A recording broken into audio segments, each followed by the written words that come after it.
नमस्कार दोस्तों, मैं कुशाग्र जैन आपका स्वागत करता हूं और जैसा कि हम नियमित रूप से कला से संबंधित प्रश्नों पर चर्चा करते आ रहे हैं। इसी क्रम में नए प्रश्नों पर चर्चा करते हैं। ऐसे प्रश्न जो प्रतियोगी परीक्षा के लिए महत्वपूर्ण हैं। तकरीबन 2000 से अधिक प्रश्नों पर हम इस पटल पर चर्चा कर चुके हैं। ऐसे में आप पुरानी वीडियो यहां पर देख सकते हैं। प्रश्न बहुत ही अच्छे हैं आपके लिए और निश्चय ही टीजीटी पीजीटी हो या केवीएस नवोदय या आरपीएससी का फर्स्ट ग्रेड, नेट जेआरएफ हो, सेट हो या असिस्टेंट प्रोफेसर या फिर बीएफए एमएफए या पीएचडी का एंट्रेंस एग्जाम, इन सभी में ही आपके वह प्रश्न बहुत ही काम आएंगे। इसके अतिरिक्त आप इस चैनल निश्चय ही सब्सक्राइब करें, वीडियो को लाइक करें, कमेंट करें और शेयर करें। आप नियमित रूप से नए नए जो प्रश्न यहाँ पर आ रहे हैं उनका नोटिफिकेशन प्राप्त कर सकेंगे। तो आइए चलते हैं हम इसी क्रम में नए प्रश्नों की ओर। ऐसे प्रश्न जो कि महत्वपूर्ण है। क्षेत्रीय आधार पर राजस्थानी चित्रकला का वर्गीकरण कौन सा है? मतलब कि यहाँ पर ऐसा कौन सा वर्गीकरण है जो राजस्थानी चित्रकला शैली का है क्षेत्रीय आधार पर। तो यहाँ पर जो उत्तर होगा कि मेवाड़ आता है, मारवाड़ आता है, हाड़ौती भी आता है और ढूंढाड़ भी आता है। तो ऐसे में यहाँ इसका जो सही जवाब होना चाहिए वह एक होना चाहिए और इसका सही जवाब है मेवाड़ शैली, मारवाड़ शैली, हाड़ौती शैली और ढूंढाड़ शैली। अगला प्रश्न है, मेवाड़ के प्रारंभिक व सर्व प्राचीन उपलब्ध चित्र कौन से हैं? गीत गोविंद, सूरसागर, रूपासंचार्यम और कवि प्रिया। यहाँ पर जो उत्तर दे रखा है उनमें से हमें देखना है कि सबसे प्राचीन चित्र कौन सा है। तो यहाँ जो उत्तर है उसमें रूपासंचार्यम इसका सबसे उचित उत्तर होगा। मेवाड़ की उपशैली नाथद्वारा का सबसे बड़ा योगदान क्या है? No doubt Pichwai. पिछवाई के लिए जाना जाता है श्रीनाथ जी का विग्रह पिछवाई। अगला है, मेवाड़ का प्रमुख कला केंद्र तथा उपशैली शाहपुरा किस विधा में कुशलता दर्शाता है? तो शाहपुरा भीलवाड़ा पट्टचित्र के लिए जाना जाता है।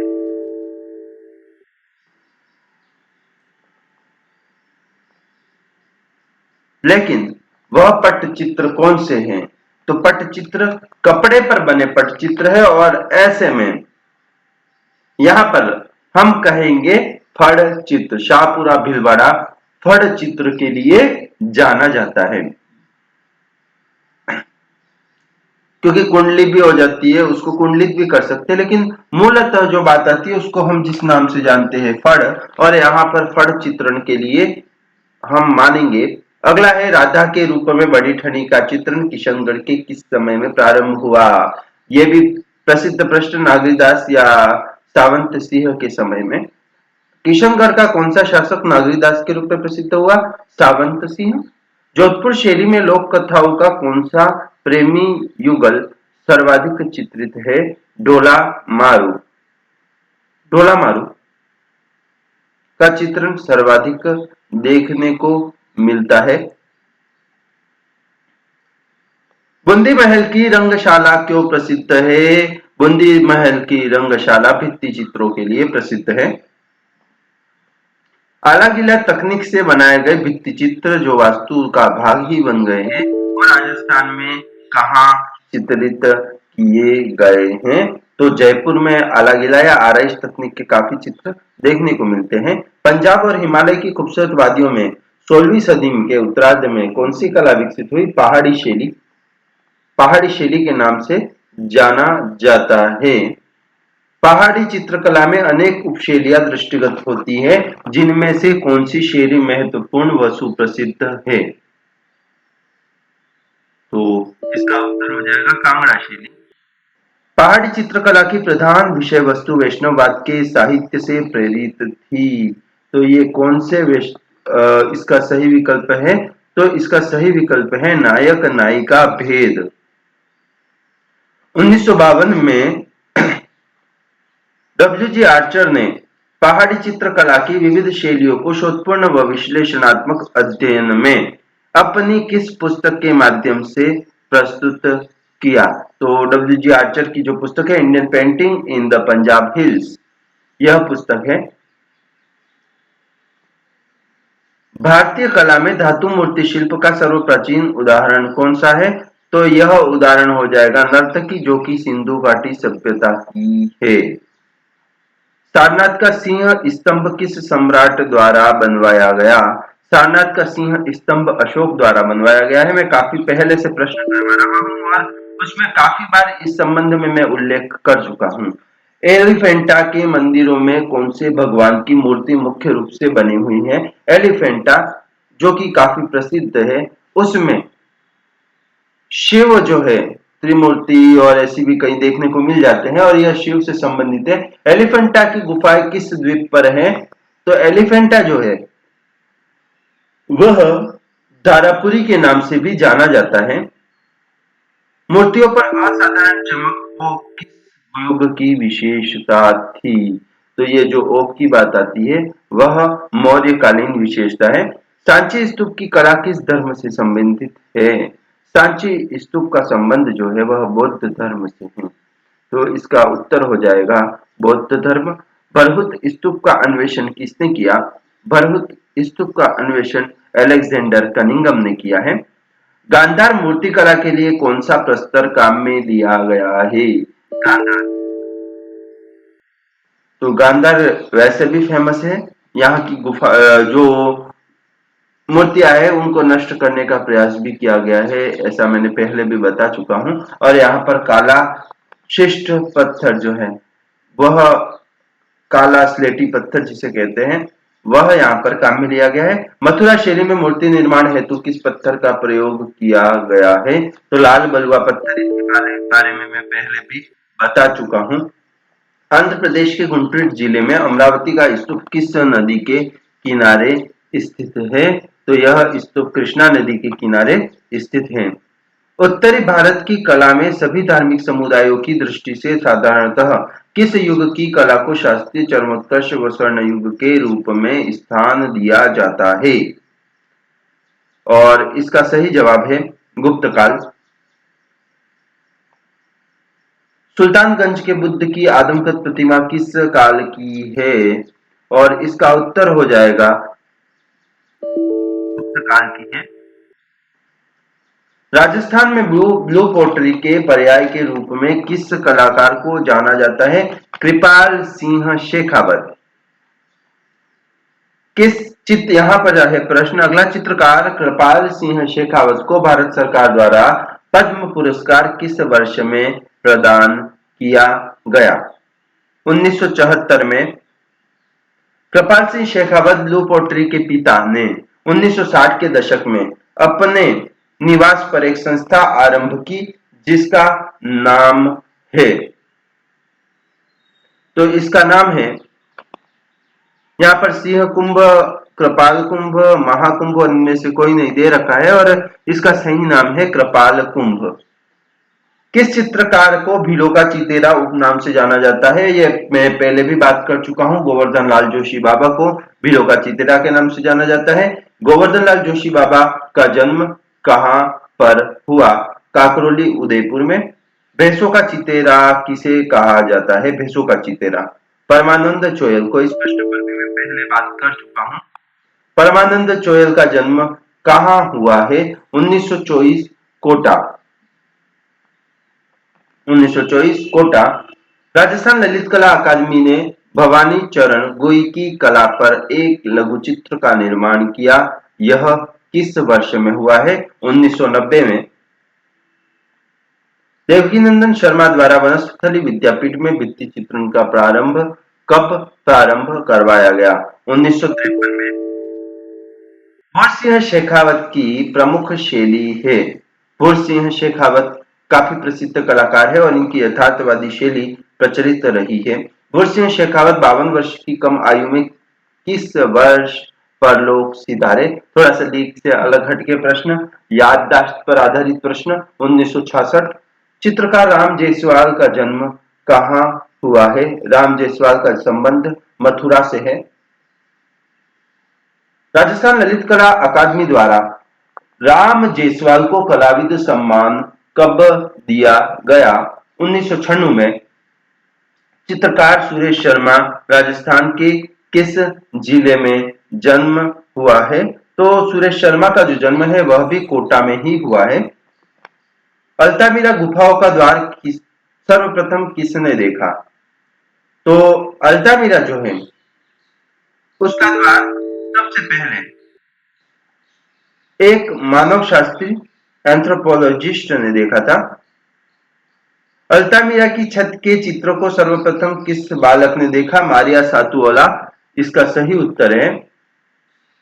फ्रैंको कैंटाबियन क्षेत्र की कला में सर्वाधिक श्रेष्ठ गुफा कौन सी है? तो इसका सही उत्तर होगा लास्कोस। निम्नलिखित में से अंत्येष्टि कला के रूप में किसे जाना जाता है? तो अंत्येष्टि कला जो है वो मिस्र की कला है, जहां पर ममीज मिली है बहुत सारी। प्राचीन मिस्र के शासकों को किस नाम से संबोधित किया जाता था? फारोह। फारोह इसका सही जवाब है। डिस्कस थ्रोअर या डिस्कोबोलस नामक शिल्प का मूर्तिकार कौन है? काफी प्रसिद्ध कृति पाश्चात्य कला में और मायरन द्वारा बनाई गई है। ये पहली बार ईसाई चित्र कहाँ की भूगर्भ समाधियों की दीवार पर देखा गया? अब यहाँ पर ईसाई चित्र की बात आ रही है और यह सर्वप्रथम रोम में देखा गया है। प्रारंभिक ईसाई कला को किन भित्तियों के लिए जाना जाता है? तो प्रारंभिक ईसाई कला को भूगर्भ समाधि अर्थात की समाधि की भित्तियों पर जो बनाई गई है उसके लिए देखा जाता है। भित्ति पर छोटे छोटे कांच या पत्थर के टुकड़ों से आकृति चित्रण करने की तकनीक को मणिकुट्टम अर्थात की मोज़ेक कहते हैं। उत्तरी फ्रांस की कला के लिए गोथिक शब्द का प्रयोग सबसे पहले किसने किया? तो इसका जो सही जवाब होगा वह होगा वसारी, जॉर्ज वसारी। गोथिक कला मूलतः कौन सी कला थी? गोथिक कला के बारे में यदि कहा जाए तो गोथिक कला वास्तुकला है। किस कला के भवनों में बहुत कम दीवारें होती थी? मतलब कि ऐसी जहां पर बहुत कम दीवारें निर्मित की गई है गोथिक कला है। निम्नलिखित में से किसे रंगीन कांच की विशेष कला स्टेन्ड ग्लास विंडो के रूप में भी जाना जाता है? तो गोथिक आर्ट जो हम बात कर रहे हैं सिस्टीन चैपल कहां पर बनाया गया है? तो रोम में बनाया गया है। चित्रसूत्र किस पुराण का भाग है? विष्णु धर्मोत्तर पुराण का भाग है। काफी आसान से प्रश्न, लेकिन परीक्षा में यह हम हल कर रहे हैं तब आसान लग रहे हैं, परीक्षा में हमें मुश्किल लगने लग जाते हैं और हम मेरिट से बाहर हो जाते हैं। तो हमें ध्यान रखना है थोड़ा सा। चित्र लक्षण किसके द्वारा लिखित है? नग्नजीत या भयजीत द्वारा लिखित है। भयजीत राजा का नाम नग्नजीत क्यों पड़ा? तो यहाँ पर जो इसका सही उत्तर है वह है नग्न आत्माओं को हराने के कारण। संपूर्ण बौद्ध साहित्य में कौन सा ग्रंथ सौंदर्य से संबंधित है? तो सौंदर्य से संबंधित ग्रंथ जो है वह है ललित विस्तार। आचार्य वामन का प्रसिद्ध ग्रंथ कौन सा है सौंदर्य शास्त्र से संबंधित? तो काव्यालंकार सूत्रवृत्ति आचार्य वामन का ग्रंथ है। सत्यम शिवम सुंदरम कहाँ के दर्शन में अस्तित्व रखता है? तो भारतीय दर्शन में अस्तित्व रखता है। कला शब्द का पहली बार प्रयोग कहाँ हुआ? ऋग्वेद में हुआ। ये भी मैं कई बार हल करा चुका हूं, ऐसे प्रश्न है। कला मुख्यतः कितने भागों में विभाजित की गई है? कला को मुख्यतः तो दो भागों में ही विभाजित किया गया है, ललित कला और उपयोगी कला। ललित कला कितने प्रकार की होती है? ललित कला वापिस से जब हम विभाजित करते हैं हम इसे 5 भागों में विभाजित करते हैं। संगीत, नृत्य, वास्तु, चित्र, मूर्ति, इस प्रकार। कला भौतिक सत्ता को अभिव्यक्त करने का माध्यम है, यह कथन किसका है? ये मैं काफी बार पढ़ा चुका हूं और हीगेल का कथन है, कला भौतिक सत्ता को अभिव्यक्त करने का माध्यम है। निम्नलिखित में से अभिघटन कला कौन सी है? Plastic art. आप थोड़ा सा इंग्लिश में इसको देखें तो ज्यादा आसान हो रहा है। प्लास्टिक आर्ट होती है, तो यहाँ पर हमें प्लास्टिक आर्ट के बारे में देखना है। प्लास्टिक आर्ट, तो स्कल्पचर जो है वह प्लास्टिक आर्ट हो जाएगा, मूर्तिकला प्लास्टिक आर्ट हो जाएगी। म्यूरल चित्रण हेतु कौन सा धरातल काम में लिया जाता है? म्यूरल के लिए जो धरातल काम में लिया जाता है वह है दीवार। चित्रसूत्र किस पुराण से संबंधित है?